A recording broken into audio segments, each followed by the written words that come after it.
Three, two, one.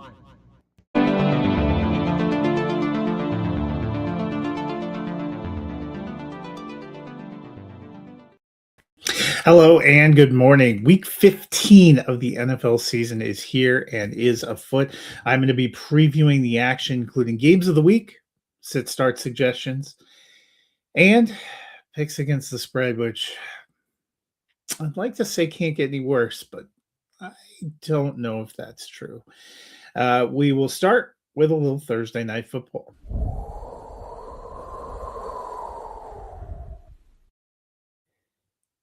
Part of the reason I think my picks have struggled a little bit is because some of these teams just fall apart. Tampa Bay came in tied with the Carolina Panthers in danger of blowing the division, hosting a 4-9 Atlanta Falcons team that was reeling, that was on their backup quarterback, missing their top receiver, and yet Atlanta pulls off the tremendous comeback, wins 29-28. The Buccaneers are now 7-7 for a team that started out red hot. That is not great. They have 2 games against the Carolina Panthers in their final 3. That's probably going to tell the tale of the NFC South. The Panthers, with a win this week over the Saints, which feels very possible, will actually take the lead in that division. So it has been a crazy, crazy end. Well, that's the game that was. What about the games that will be? This week has some exceptional games, but most all of them are during the day today on Sunday. The remaining primetime games, not spectacular matchups. But in the early window, the game that I am dying to see, the 9-4 Buffalo Bills at the 11-2 New England Patriots. This will help really decide the NFC East, or the AFC East, excuse me. If the Buffalo Bills get the win, they'll pull within a game. They'll keep hope alive with 3 games left. If the Patriots get the win, they will be 3 up with 3 to play and have the sweep, so they will effectively win the division, and they are playing for a top seed, so both teams are going to play hard. The Patriots, of course, got the win over the Bills in their first matchup. We'll see if that holds. The other AFC top seed, the Denver Broncos, are in action in the late window. They are hosting the Green Bay Packers, who are in front in the NFC North. Both of these teams trying to stake a claim to a top seed in their conference as they go into the playoffs. Broncos also 11-2, but a pretty magnificent season. They have won 10 straight. The Packers, meanwhile, got back up on top of the division, but the Bears and the Lions are very close, and it is a tight pack at the top of the NFC, so both teams going to be looking for a win. Sunday night football, the Minnesota Vikings against the Dallas Cowboys. The Cowboys still have a pulse in the playoff race, but barely.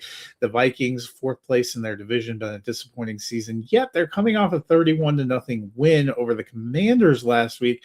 Will the real J.J. McCarthy please stand up? We don't know what it is, but the Cowboys don't have an incredible defense, so maybe we'll get some more of an inkling. Maybe he is starting to turn things around for Kevin O'Connell there in Minnesota, even though kind of a lost season could give them some momentum going into next year. Monday Night Football, the 6-7 Miami Dolphins at the 7-6 Pittsburgh Steelers. Both these teams are actually technically alive in the playoff race. The Dolphins, the 11th seed, they can't get back to a division title. They could potentially, I guess, sneak into a wild card spot, but they really need to win out and have a lot of help. The Steelers, meanwhile, back in front in the AFC North, but it is not a very robust lead. No doubt they are looking for some victories. Well, that's a look at some of the games of the week to take a look at. Let's talk some sit-start suggestions.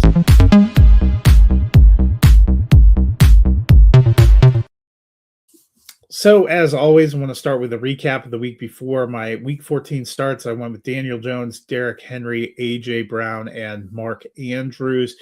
Andrews just wasn't a factor, and Daniel Jones, unfortunately, tore his Achilles and was lost for the year, so neither of those guys hit 2-2 there. My sits, I called for Caleb Williams, Tony Pollard, DJ Moore, and Oronde Gadsden to be on the bench.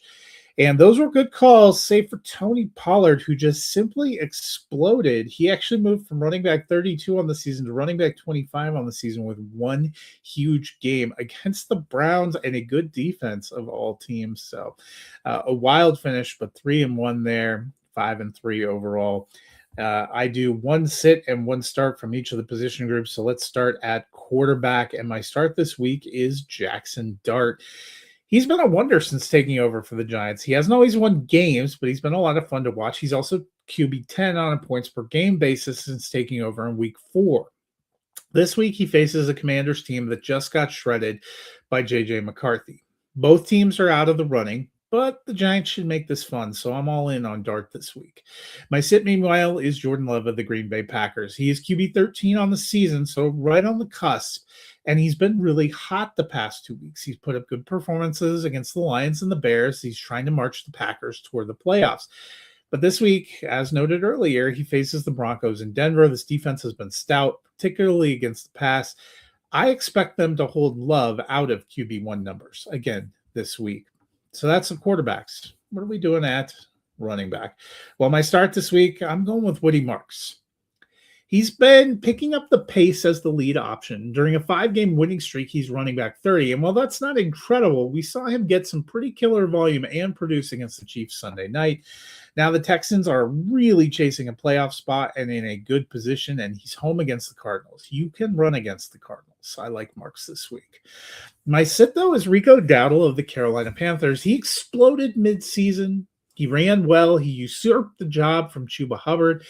But in recent weeks, he's cooled a bit, and the Panthers have gone back to more of a split with Hubbard and Dowdle.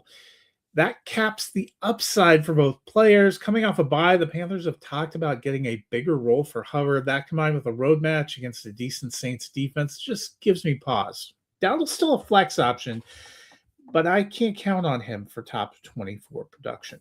But is there a Panther I do like? Well, thankfully, we're talking wide receivers. And I am firing up Tet McMillan. He is my start this week. For the Panthers, they've been surprising. They enter week 15 at 7-6 and competing for a playoff spot. They've done it thanks to an improving offense, which is especially true of McMillan. The rookie is having a solid season. He's wide receiver 13 through 14 weeks. He's been a great option for the Panthers and a solid option in your fantasy lineup. I think that continues in week 15. He is a start for me. My sit, meanwhile, is Rome Odunze of the Chicago Bears. Look, Odunze started hot for the Bears. After 4 weeks, as the team hit the bye, he was wide receiver 3 on the season. But that hot start hasn't translated into a good overall season. Since the bye week, he's only wide receiver 48 with just 2 games of 10 or more points. That's not great. And when you're playing in the fantasy playoffs, which start for almost everyone this week, you need reliable starts. Odunze simply isn't that right now. He's a sit. Well, that's wide receivers. One position group left. Let's talk tight ends. And when you're talking tight ends, if he's healthy and out there, I'm firing up George Kittle, and that's true this week. I am starting Kittle. He has been the solid pass catcher for the Giants. The receiver position has been a mystery. We've seen mixed players in the lineup. Some have popped off, then they disappear. But Kittle has been the constant. He's tight end 4 on a points per game basis and continues to thrive in this offense. When he plays, he should be in your lineup. My sit, meanwhile, is Darren Waller. Look, he's had some good games for the Dolphins, and with Tyreek Hill out, they certainly need passing game options. But since returning, Waller is sharing targets with Greg Dulcich at tight end. You know, combine that with the fact that the Dolphins have transitioned to a run-heavy offense and there isn't a consistent target opportunity, and that's a problem for fantasy. Waller just isn't a top 12 option for me this week. So that's your sit starts. It's fantasy playoff week, so it's a big one. Let's round out by talking about picks against the spread. And week 14, 6-8, not great. I also didn't start off that well this week. I took the Buccaneers -4.5, and they outright collapsed. I'm 97-112 going into Sunday. Can I pick it up? One can only hope. I am taking the Cleveland Browns +6.5 on the road in Chicago. I think the Bears will get the win, but that is too many points for me. I'm riding the Browns points. I'm taking the Cincinnati Bengals +1.5 at home over the Ravens. I actually think the Bengals get the outright victory. I'm taking the Los Angeles Chargers +5.5 on the road in Kansas City. Look, I think the Chiefs will pull out a win here. They've been mercurial. They've been a tough hang, but I think they will pull it out. But 5.5 feels like too many points. Taking the Buffalo Bills -1.5 on the road in New England. I like the Bills this week. I'm taking the New York Giants -1.5 at home against the Commanders. I am on Jackson Dart. I'm taking the Las Vegas Raiders +13.5 on the road in Philadelphia. Don't get crazy. The Eagles are going to win this game, but That just feels like too many points. Ditto that for the Jets in Jacksonville. I am taking the Jets plus 12.5 on the road against the Jaguars. I think the Jaguars get the win, but that feels like a lot of points. Look, I know the Brady Cook of it all has us concerned, but I don't know. It feels like too many points. I am taking the Texans minus 7.5 at home over the Cardinals. It's a lot of points. I thought about it, but the Cardinals just haven't been good. Taking the Denver Broncos at home plus 1.5. I can't believe they're home dogs. I think they get the win over the Packers. Taking the Los Angeles Rams minus 4.5 at home over the Lions. This one hurts. I like the Lions, but I just think the Rams are the better team right now. It is a lot of points, but I'm doing it. I'm taking the Carolina Panthers minus 2.5 on the road against the Saints. And if you're keeping track, that would put them in first in the NFC South. Taking the San Francisco 49ers minus 13.5 at home against the Titans. I know the Titans have had a couple of good weeks here, but I think on the road, the 49ers get it done. I'm taking the Indianapolis Colts plus 10.5 on the road in Seattle. I think the Seahawks get the win, but that feels like too many points. Taking the Dallas Cowboys minus 6.5 at home over the Vikings. I think J.J. McCarthy turns back into a pumpkin. And I'm taking the Miami Dolphins plus 3.5 on the road in Pittsburgh. I think the Steelers will get the win, but it felt like a little too many points. I think it's a field goal or less. So that's the picks against the spread.